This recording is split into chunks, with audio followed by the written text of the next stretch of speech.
All right, Shalom. I want to start off by giving all praises to Yahweh Bashem Yahushai Bashem Rachak double honors to the apostles and elders of GMS who rule well, and also honor and salutations to those of you who are of the hopeful elect and are out there teaching the word in sincerity and truth. All right, so I wanted to talk briefly about this statue here that you see on the screen. Maybe a couple of weeks ago, when the protests here in Boston happened, this statue of Christopher Columbus was beheaded. And, you know, Esau is all, bent out of shape about, the statue having its head cut off and whatnot. But, with me, I like to probe a little bit and and mess with Esau and see what his thoughts are on these social issues, and um, see if I can get him to understand white hypocrisy is what I call it.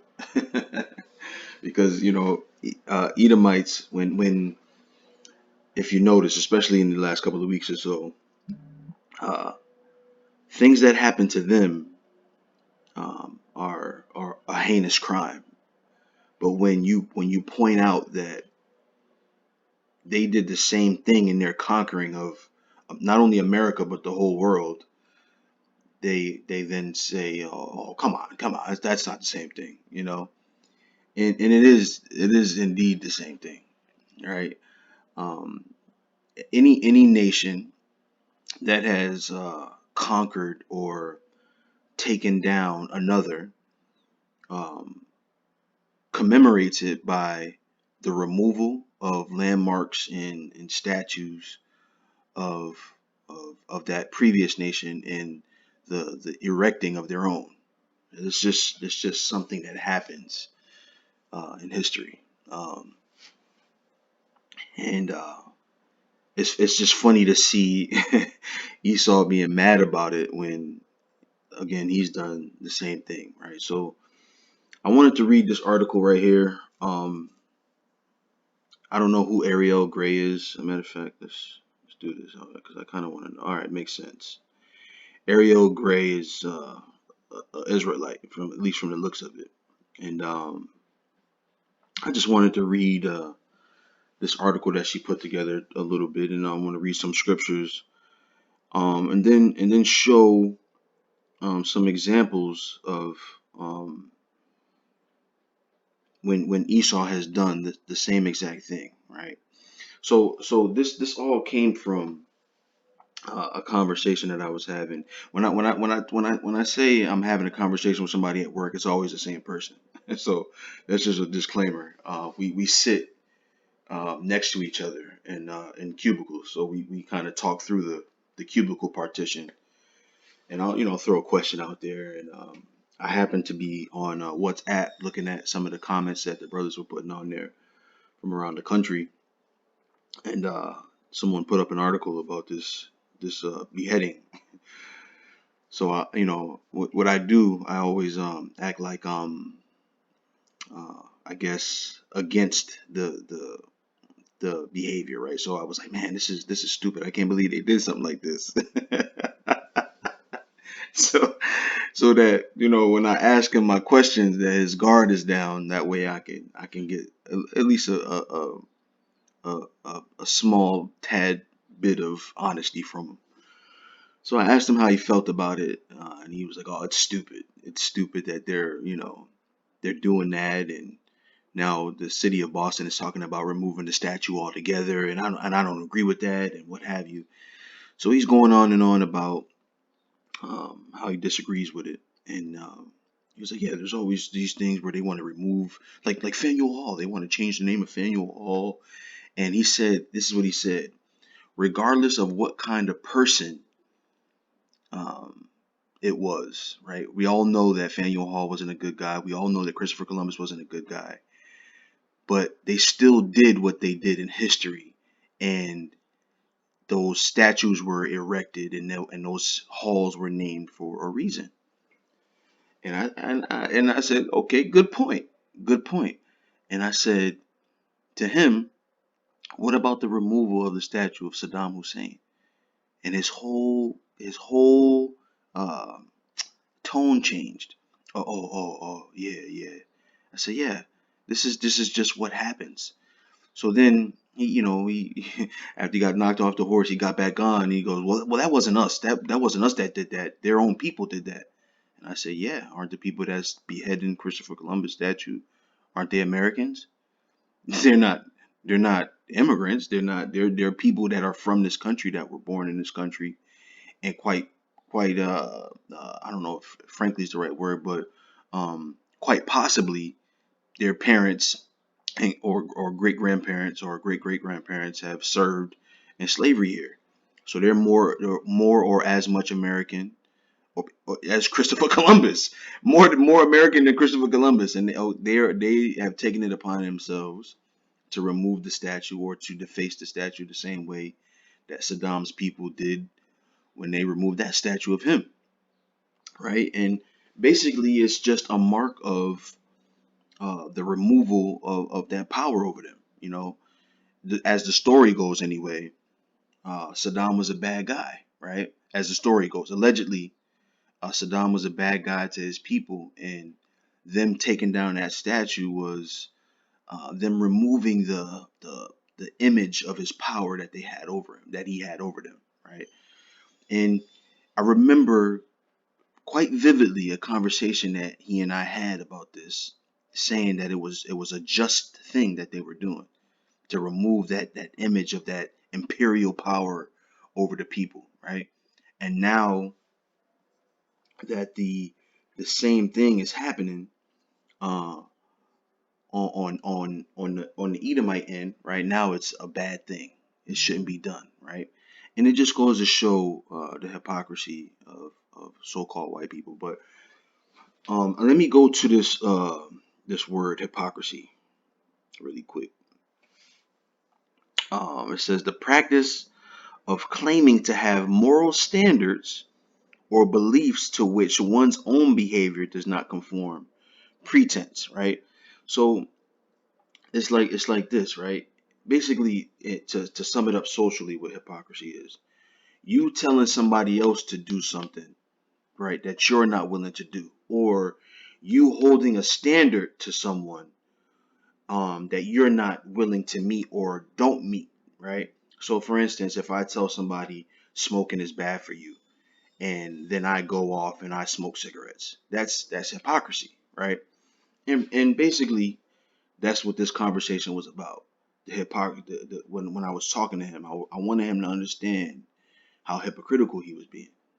Right? You're being a hypocrite, saying that this is wrong and this is bad, but this is what your people have done for not just American history, right? For centuries upon centuries upon centuries, all the way back to the Greeks. What you have done is remove the landmarks and statues of the people that you conquered and erected your own. So this is just the chickens coming home to roost. Matter of fact, let me go here. This is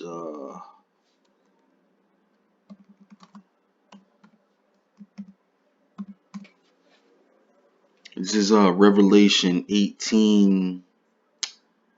Uh,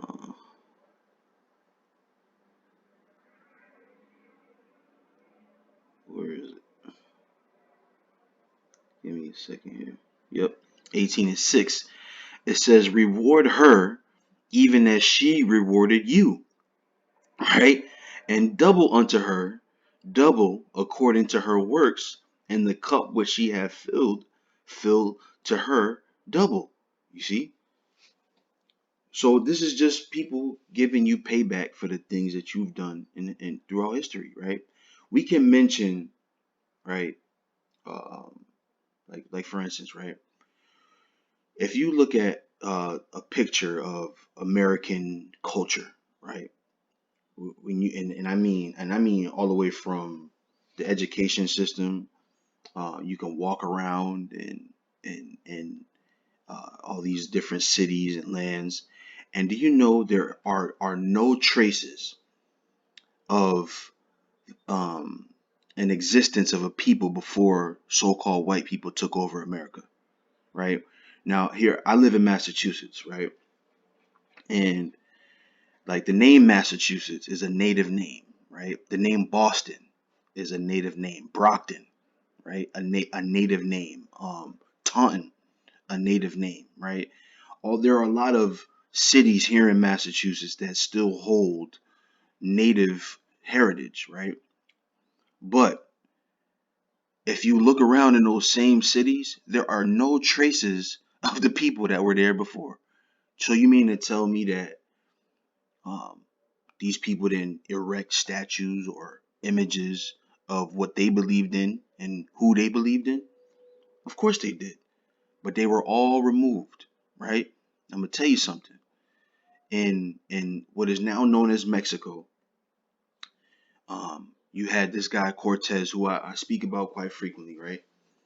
Who took all the gold in the city of Tenochtitlan, which is now I think I want to say Mexico City, right?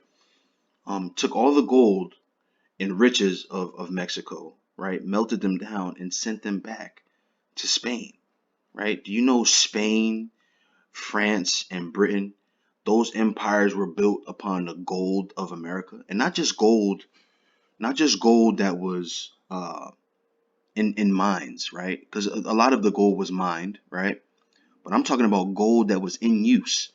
A golden statue of a man or a woman or God, right? Not to say that Ishakar was worshiping properly, right? But they had their gods, right? They had their rulers that they commemorated by erecting gold statues, stone statues, but none of them are here. They were melted down and they were sent back over to England or Europe rather, so that they could make Europe a rich nation. And they did that, man. So this is nothing more than the chickens coming home to roost. You're getting paid back for what you did in this world, man. And it's going to be more. There's going to be more of so-called vandalism and what have you. There's going to be more of it because that's what you did when you took over. Matter of fact,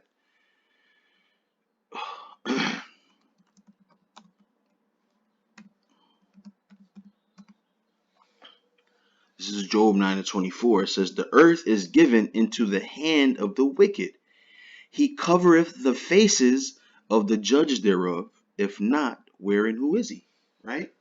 When you look at the Renaissance, matter of fact, I have an excerpt pulled up here about the Renaissance, right? When you go into the Renaissance, right, this is a period in time where allegedly was the reintroduction into art and music and literature and philosophy, right? And the way they tell the story is that the centuries preceding the Renaissance, all those things didn't exist, or they were very minimal. But really, the Renaissance was about the rebirth of Edomite power. That's what the Renaissance period was. A resurgence of Edomite power from their destruction by way of Septimius Severus and the pagan Roman Empire. So they were coming back. They had a rise to power in the pagan Roman Empire. They were taken down by Septimius Severus and other Roman gladiators, right, at that time, right? And then there was a period of time where so-called Negroes ruled over Europe, right?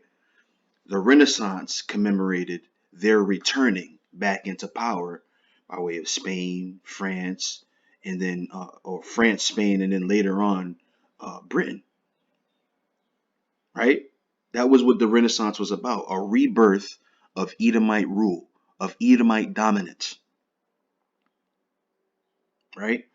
And what did they do? right? If you watch the movie, like I searched and told, I've been looking all morning for the scene in the movie 1492 where Christopher Columbus is walking through Spain, and I forget who he's walking with, but the scene is basically the last strongholds of the Moorish society in Spain, and there was a statue being pulled down um, of some Moors, right? And that happened not just there, right? You have the Renaissance was also about iconoclasm, right? Which, matter of fact, do I have something pulled up? I think I closed it because it wasn't quite giving me the information I wanted. But let's do this.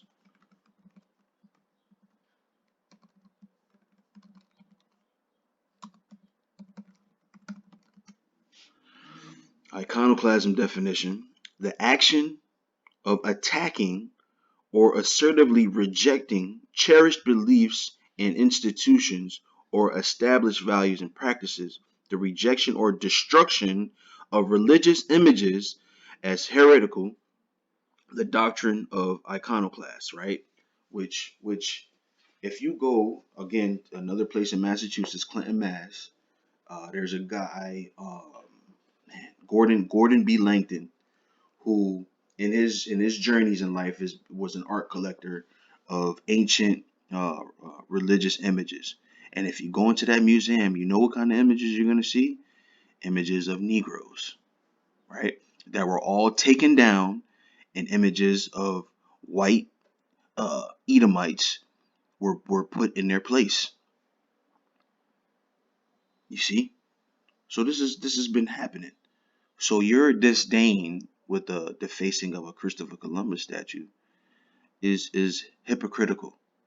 Okay, so let me go here. This is Job 24:1. It says, "Why, seeing times are not hidden from the Almighty, do they that know him not see his days? Some remove the landmarks, they violently take away flocks and feed thereof. They drive away the ass of the fatherless. They take the widow's ox for a pledge." Right? And this is what Esau has done, man. Remove the landmarks of not just here in America. Everywhere they've been, they've removed the evidence of there being so-called black culture there first. And that's a fact. That's a fact.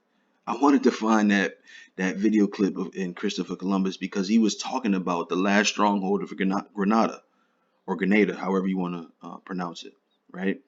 And what was Grenada ruled by? The Moors, and they were the last stronghold of Moorish power in Spain, right? During the time when Queen Isabella and King Ferdinand of Castile were joining their two empires together to make it the strength of Spain. You see? And what did they do? They went around all of Spain, all of the Iberian Peninsula, and took down all evidence of so-called Negro dominance and Negro rule. This is why when we find these pieces of history, it's so polarizing and so exciting to find because all this time it's been removed. You might be able to find pieces of it in museums. You might be able to find pieces of it on Google, right? But for the most part, uh, images of black dominance during the Dark Ages have been removed, right? When they tell stories of King Arthur and the the Knights of the Round Table, and they tell stories of Robin Hood, when they tell stories of the Knights Templar, they're telling stories about Negro rule, so-called Negro rule, right? But what did they do? They put their faces up. They put their faces up, which is the same thing that happened essentially with the Christopher Columbus statue, right? So let me read a little bit of this young lady's article here. I think it was, I'll get into that in just a second. I thought it was well written, in my opinion. I just wanted to read some pieces of it. I'll try to get through it quickly. It says the Christopher Columbus statue should stay. Here's why. When I was 12, I asked my teacher a question that she couldn't answer. We were on a class field trip to Georgia's infamous Stone Mountain, the state's most visited destination. It's less of a mountain than it is a massive dome that memorializes the Confederacy. Etched into its side are three Confederate soldiers, including Robert E. Lee and Stonewall Jackson. I couldn't understand, with what I learned about the Civil War and slavery, why there be an entire mountain dedicated to the Confederacy, which is funny, right? Because here it is, anyone who commemorates the Confederacy, right? Whether they wave a flag or whether they have a statue of some Confederate soldier or a picture of some Confederate soldier, anybody who does that is treasonous, right? It should be held the same way that we held Kaepernick for kneeling during the national anthem. It's treason. The Confederacy lost, but you have people who still wave that statue or wave those or let me not say wave those statues. I wanted to say wave those flags and tote those statues, man. That's treason, right? So how ironic is that, right? So it says many of the public memorials and statues in the South are in the image of Confederate figures. These sites are usually the first things vandalized or damaged during times of racial and political unrest. The North is different. There are no Confederate generals or soldiers to memorialize. Instead, colonial powers like Peter Faneuil and Christopher Columbus are immortalized with statues, parks, streets, and plazas. Last Tuesday night, June 9th, the Christopher Columbus statue in the North End's Christopher Columbus Waterfront Park was beheaded and vandalized with graffiti. Prior to this, on May 30th, other statues and memorials in the Boston Common received similar treatment after the peaceful march to Boston's State House dissolved into conflict between police and protesters. All right. She says one thing here that I wanted to read. I think it's in this part.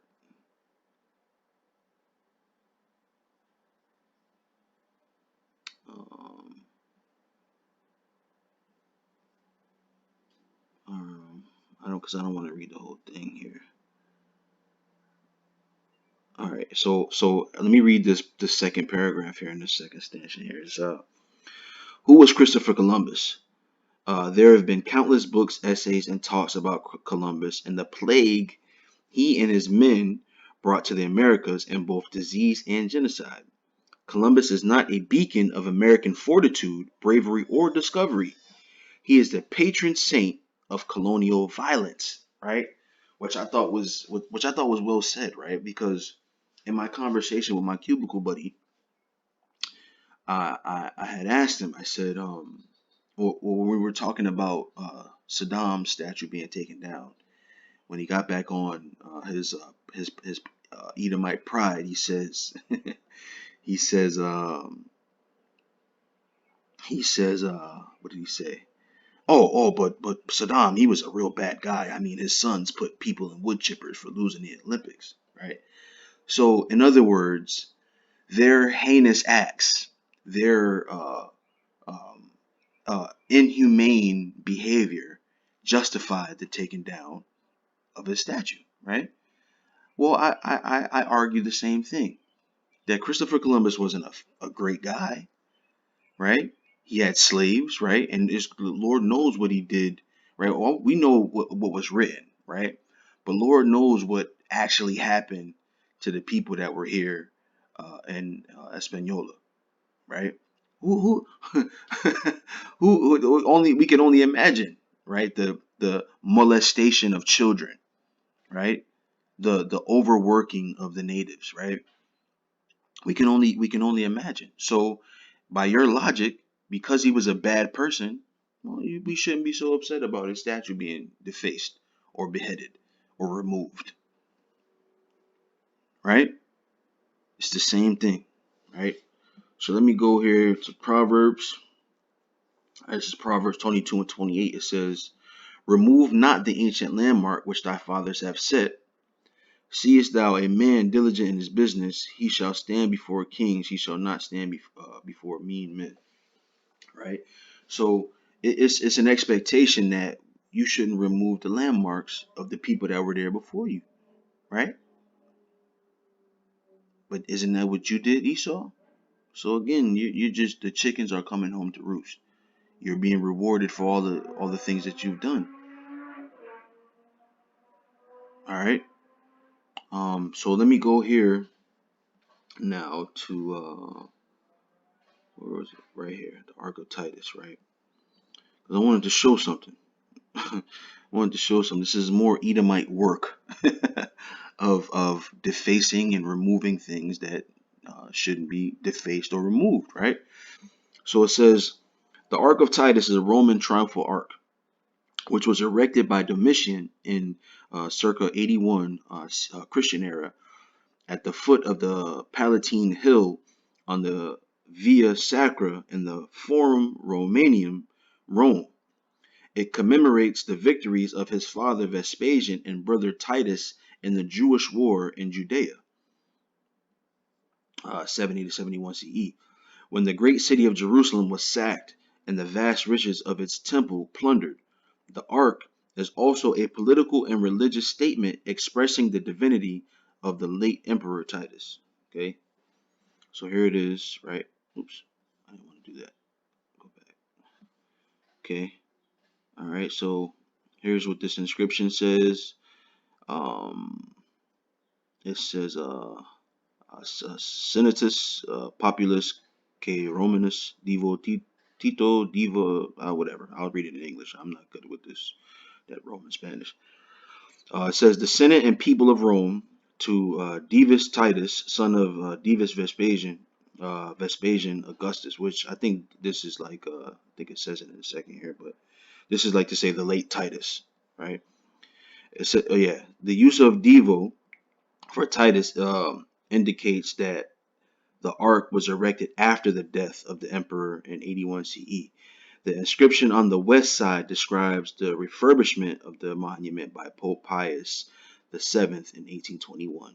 But now let's go down here, right?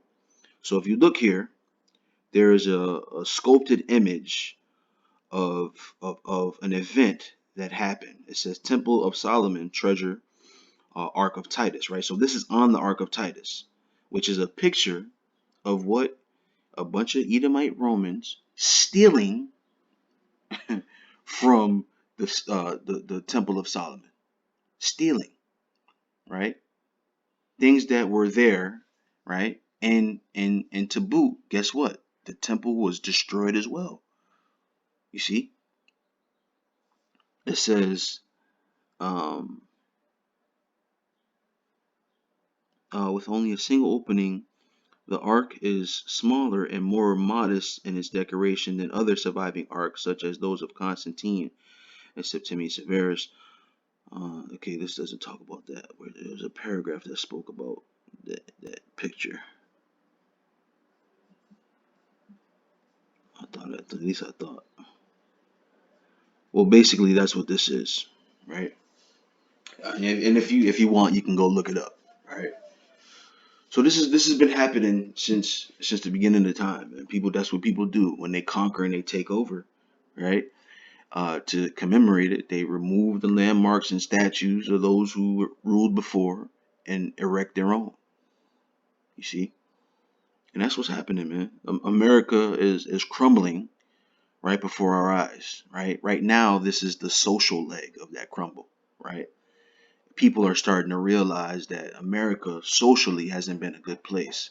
So socially, it's being attacked right now, right? When you have these protests and riots, right? This is the social reckoning of the United States, right? And it's being destroyed socially, right? The next bit is physically, man. All right, so hopefully that was edifying. I want to give all praises to Yahweh Bashem Yahweh Shai Bashem Rachak Wadash. Double honors to the apostles and elders of GMS. Honor and salutations to the hopeful elect. With that, I say shalom.